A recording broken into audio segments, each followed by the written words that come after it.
What's up, y'all? This is Alex from The Rim Review. The Rim Review is a page that offers in-depth player analysis and gives nuance to the way you watch basketball. In this series, we're going to be covering every single prospect in the upcoming NBA draft. Some of which you may already know, however there are going to be numerous hidden gems we explore in the coming weeks. In today's episode, we're going to once again look at one of those hidden gems and look at AJ Johnson, the 6'4" guard playing in the NBL in Australia. When looking at Johnson's game, a few strengths come to mind. The first of which is his number one characteristic, which is his speed. AJ Johnson is fast. He's going to be able to get the ball, go coast to coast, and just use his speed to get by his man. Secondly, he's really comfortable at using that speed, and he's able to stop on a dime and change pace. Being able to go from slow to insanely fast that quickly is a skill that most players in the NBA don't necessarily have. Finally, he's really good at refusing ball screens. Because of his ability to change pace, he can kind of slowly act like he's about to use the screen, then have a quick crossover and fully explode to get to the rim. Overall, this just elite athleticism and good handle to go with it allows for him to be a really interesting offensive prospect. There are still a lot of weaknesses to AJ Johnson's game offensively. The first one that stands out is his shooting. Johnson shot 27% from beyond the arc, and frequently his shot just didn't look very good. While this is true, a lot of the shots he took weren't necessarily the open catch and shoot shots and were instead off the dribble deeper threes. So because of that, I think his shot is better than his 27% mark from beyond the arc, but it's still not very good. Secondly, and I think this is something that definitely is going to have to get coached out of him, is his habit to over dribble. Frequently, AJ Johnson will take far too many dribbles to get to a location where he wants to be. This gives defenses time to recover, get set, and handle him. This makes it really difficult for him to run an offense, and he also sometimes will over dribble, which will lead to him missing kicks. This is why he has basically an even assist to turnover ratio. Next is his at-rim finishing. While Johnson's speed is really good, he hasn't yet learned how to finish while going at full speed. Because of this, it leads to him oftentimes smoking layups at the rim because he's going too fast and is out of control. This is why he was in the 11th percentile in at-rim finishes in the NBL last season. That's really bad to see from any prospect, but especially when it's something like this where he clearly doesn't know how to handle going at his pace. Next is finishing through contact or handling contact in general. Far too often, if Johnson is getting bumped on a drive or has to deal with any sort of defensive physicality, it leads to an early pickup, a travel, or a forced bad shot. All of these are not good options, and it's something he's going to have to work on if he wants to get playing time in the NBA. In the NBA, it's going to be a lot more physical. You're going up against more and more professionals and grown men, and it's something he needs to fix. Finally, AJ Johnson does have a bad tendency to telegraph passes. Far too often, if his team is running some sort of down series or a floppy or a stagger set, he will just literally look exactly where he's going to pass for 2 seconds before that happens because he predetermines his read based on the play. This is not good, and it leads to a lot of steals, and I would like to see him think a little bit more before he passes. Now, let's get into the film and watch AJ Johnson play. In this possession, Johnson is going to get an outlet pass in transition. Watch right here as he changes pace, explodes, and draws a foul. On this next play, Johnson is once again going to push in transition. He fully accelerates here and makes a nice dump-off pass for an easy dunk.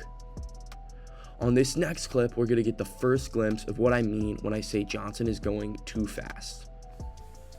Right here, AJ Johnson is going at full speed and is able to get himself a decent look. However, he never really slows down and gets his feet set. What I would like to see Johnson do is, instead of jumping off of one foot where you're off balance and like when he's jumping right here, kind of leaning almost backwards at a slant, is have a jump stop, play off of 2 feet, and then you're going to be able to have all your strength to have a better balance and a better core going at this guy. And in that world, it would have been more likely that his shot would have gone in. In this next clip, he's once again going to be in transition. I think right here, there's a chance if AJ Johnson just passes it ahead, it should be an easy dunk, but that's not the read that he makes. And instead, he goes at full speed. Once again, he has to deal with contact here. He gets bumped a little bit and forces a really bad shot. Even when he's right here, if he was able to get his balance, he would have another potential kick to the corner, but instead, he throws up that shot, which felt almost like a turnover. Right here, AJ Johnson does a really nice job pushing. Maybe I think he has a potential bounce pass here to get an easier layup. And then he takes just a shot where he's way too fast, doesn't play off 2 feet, and it doesn't go in. Now let's watch AJ Johnson in ball screen actions. Right here, he's going to be involved in a drag screen, which is just this screen in transition. He refuses the screen, accelerates, and has a nice dunk. Let's watch this at full speed. He's going, boom, change of pace, and this is what he's really good at, refusing ball screens. Right here, it's going to be another drag screen that he's going to call for, which is just a screen in transition, and the exact same thing. Just a nice change of pace, allowing Johnson to score. Right here, he's not going to be in a drag position. He's going to call for a ball screen still. Now at the top of the key, he sets his man up, refuses, and has a nice finish. Right here, AJ Johnson is going to call for a double drag, which is just when there are 2 screens right here. He uses both, and now he recognizes the fact that the defense is in drop coverage. What this means is this big is on his heels, so Johnson attacks that big, forcing the big to make a decision and commit, which the big doesn't do in time, and it leads to a layup.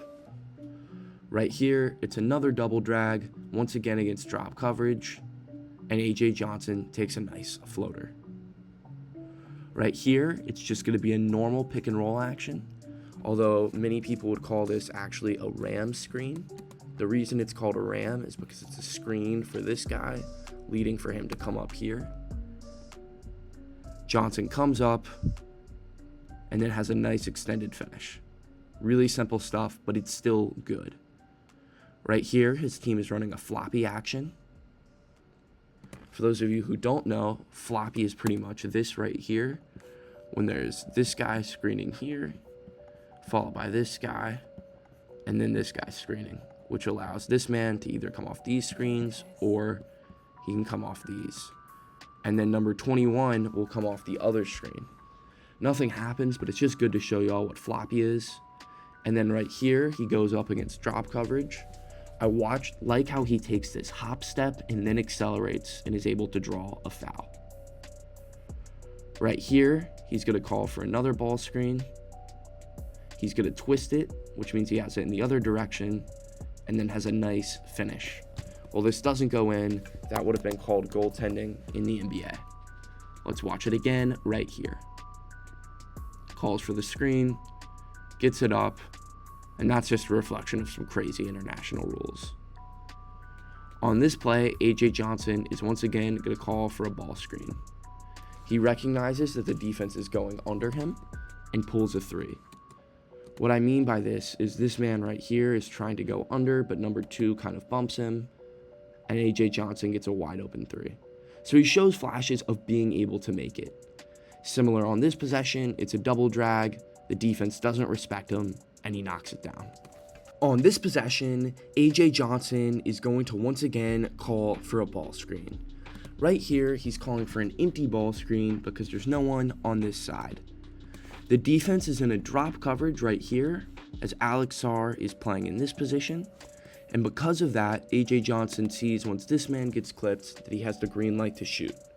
However, it doesn't fall, and once again, as I mentioned earlier, he's not that good of a shooter. Right here, AJ Johnson pushes the pace, but then slows down, calls for another ball screen, and then snakes it right here. Once again, this is what I mentioned about Johnson being just a little loose with the handle. He's keeping the ball out right here. He's not necessarily looking for anything, and it leads to a turnover. Right here, AJ Johnson is going to lift and then cut, What I hate seeing here is he's literally cutting into his guy's drive, which is bad. He still is very raw and has a lot to work on. Right here, he calls for a screen, but once again, he takes a couple too many dribbles, and it leads to an extended finish right here. Right here, AJ Johnson is going to have to deal with a physical defender. He gets bumped right here, and it leads to a travel. As you see, it's this contact right here. Boom, travel. Can't have that happen. On this clip, AJ Johnson is once again going to have to deal with a more physical defender. He calls for a screen at the top of the key, and then you saw what happened there. One thing that's important to see is he's not balanced. He's only jumping off of 1 foot rather than 2. If he had both of his feet on the ground at the same time, he would be able to load up, maybe pump fake and score or jump into him, but instead he takes that shot, which took him to the ground. Now let's watch a little bit of passing of him in the pick and roll. He doesn't do this a lot, but it's something he's going to need to do at the next level. Right here, it's a simple pocket pass against the drop coverage. And on this clip, AJ Johnson is once again going to call for a ball screen, get it right here, and then hit him with an early pass. Really good stuff. I think sometimes he's going to have to improve on his reads in the pick and roll. Right here, he has a switch, attacks the switch, and then for some reason thought that this wraparound pass had any chance of being open. I think the fact that he's not on balance when he's playing leads to a lot of things right that. Right here, it's going to be a dribble handoff. Johnson is going to come up, get the ball, and then completely telegraph his pass. He looks here for way too long, and he wasn't reading the defense. On this possession, it's another telegraph pass from Johnson. His team is running a down screen action in which Johnson completely sells and predetermines the pass. Right here, it's once again another example of Johnson not making the best of reads. Completely predetermines it and throws it into a contested defense. Right here, AJ Johnson is going to be playing off the ball. He lifts, passes the ball back, and then catches and makes an NBA range 3-pointer. On this clip, AJ Johnson does a nice job driving and kicking, and then he relocates back to the wing. He's lifting up here, has a wide open shot, but can't make it fall. Now, let's discuss AJ Johnson on the defensive end. His first defensive strength is simply the fact that he's a really good athlete. When you're able to move like he does offensively and have that level of speed, a lot of NBA teams are going to believe that they can coach the defense into you. Secondly, once again, because of his speed, he's shown flashes of being a solid driving line defender at times, but I want to emphasize the fact that it's flashes. More often than not, his defense in the NBL was not great. There are still some weaknesses to AJ Johnson's game defensively. The first of which is his screen navigation. Johnson doesn't necessarily know how to bully a ball screen and frequently will get clipped and taken out of plays. Secondly, his awareness and overall effort in just being focused on the court is very inconsistent. There's times where he looks good, but there's times where he's in a help side position and then completely comes back late or forgets to come back at all. Finally, his physicality is not great. He's an extremely skinny player, and it leads to him getting pushed around at times defensively. Now, let's get into the film and watch AJ Johnson on defense. Right here, Johnson is engaged, goes under the ball screen, and navigates to get a steal. On this next clip, AJ Johnson is going to be in a position where he has to go up against a refuse. Right here, he does an awesome job cutting his man off. What I love to see here is the fact that AJ Johnson hears the screen is coming, and a lot of young guards will cheat and start leaning this way. Johnson doesn't do that and stays in front of his man, and it leads to a turnover. Right here, AJ Johnson is going to have to navigate a ball screen and gets completely hit and taken out of the play. Aaron Baines hits him, and it leads to a wide open mid-range. Right here, it's another ball screen in which AJ Johnson struggles to navigate. He gets clipped, taken out of the play, and cannot recover. On this clip, we're going to see A.J. Johnson in a driving line situation. He's competing. He made that something that was hard to catch. His man passes up the ball. Johnson goes back home, stays in front of his guy, and what I love to see here is two things.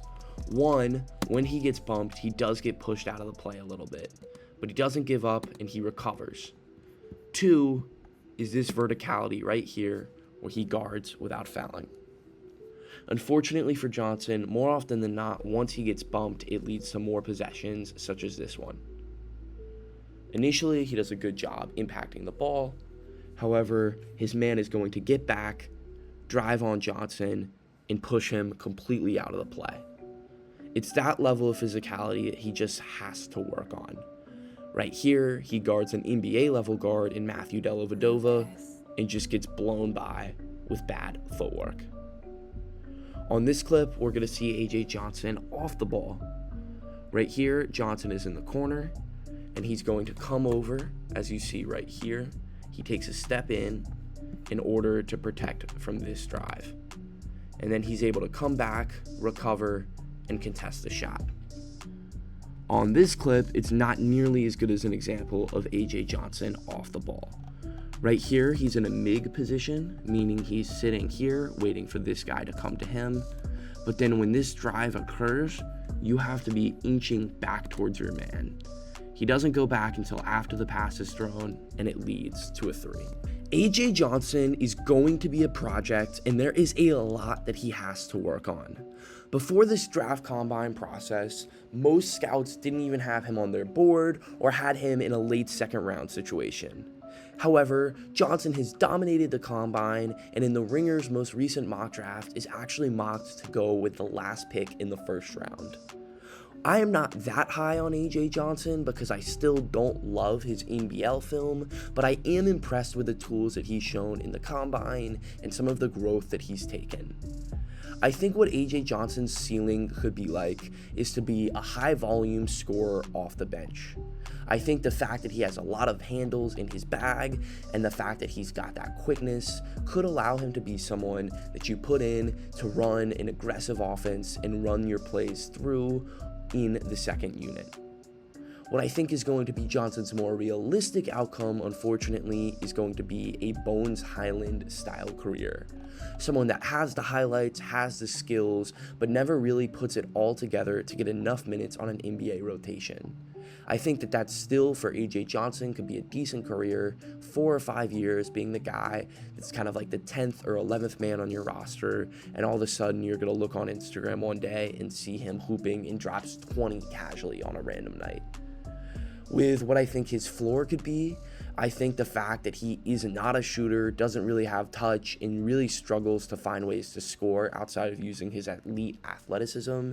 I also think the fact that his defense is still very raw. There's a chance that he really only gets a 1-year, 2-way contract and is out of the league after a year. And maybe if he has a bad summer league, he doesn't get a 2-way contract altogether. However, I'd be surprised if that happened. At 6'4", 167, I think there's a lot of room for him to put on more weight, and he's only 19 years old, so there's also more time for his game to mature. If all of these things do happen, I think he could be a good bench piece added to a team that you could steal in the second round. As far as where I would draft him, personally, I have him graded as a mid-second round pick, going anywhere from like 38 to 50, and I think 38 is more of a stretch. I think he'll probably go in the mid-40s. I think the mocks that have him as a first-round pick have reacted a little bit too much due to his combine performances, and I think NBA teams are going to look at his whole body of work in the previous season. If a team gets him, puts him in a 2-way deal with his G League for some time, he could develop into a nice piece, but I think time will only tell. Once again, I want to thank all of y'all for watching another episode of The Rim Review.